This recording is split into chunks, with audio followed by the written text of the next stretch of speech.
तो कैसे हैं आप सभी लोग। तो आज हमारी सबसे मेन जो टॉपिक है वो ये है कि what is the basic difference between the monetary policy and fiscal policy. ठीक है, तो आज हम बात करेंगे किस पे, monetary policy versus fiscal policy पे। Okay, so let us start. तो हम सबसे पहले बात करने वाले हैं अपने फिस्कल पॉलिसी पे। ठीक है, तो फर्स्ट हम समझेंगे फिस्कल पॉलिसी क्या होती है। तो फिस्कल पॉलिसी के सारे डिसीजन जो है वो कौन लेता है, वो हमारी गवर्नमेंट लेती है। गवर्नमेंट डिसाइड करती है कि हमें कितना स्पेंड करना है, कितना लोगों से टैक्स लेना है। ठीक है, तो ये सारे डिसीजन कौन लेता है, हमारी गवर्नमेंट लेती है अंडर फिस्कल पॉलिसी। ठीक है, अब वो उन टैक्स का यूज करती है अपने सोशल वेलफेयर के, लाइक एज हॉस्पिटल बनवाना, ठीक है, एजुकेशन सिस्टम को और ज़्यादा अच्छा बनाना, ठीक है, और रोड्स बनवाना।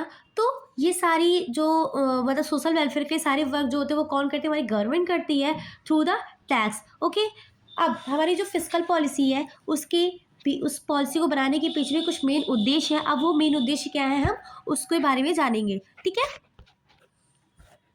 तो जो पहला जो हमारा है वो क्या है, अपनी इकोनॉमी को बूस्ट करना। सेकंड जो है वो इन्फ्लेशन को कंट्रोल करना, और जो हमारा थर्ड है वो क्या है, जॉब क्रिएशन।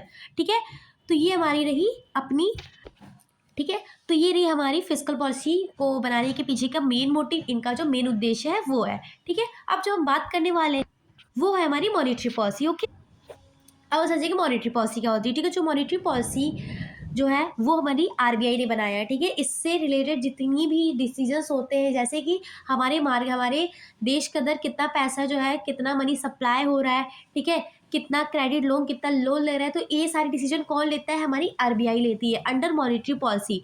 ठीक है, अब मॉनेटरी पॉलिसी बनाने के पीछे का जो मेन उद्देश्य है वो दो है। ठीक है, क्या है वो, पहले जो है वो क्या है कि अपनी इकोनॉमिक स्टेबिलिटी को मेंटेन रखना, बैलेंस बना के रखना, और जो दूसरा है वो क्या है, अपने इन्फ्लेशन को कंट्रोल रखना।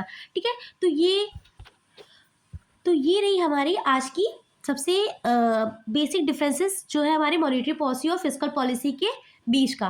ठीक है, अब इनका जो पूरा ओवरऑल कंक्लूजन निकलता है उस पर बस से आपको ये अंडरस्टैंड करना है कि मॉनेटरी पॉलिसी के जो सारे डिसीजंस होते हैं वो कौन लेता है, वो हमारी आरबीआई लेती है, और वहीं पे जो फिस्कल पॉलिसी के सारे डिसीजन होते हैं वो कौन लेते हैं, हमारी गवर्नमेंट लेती है।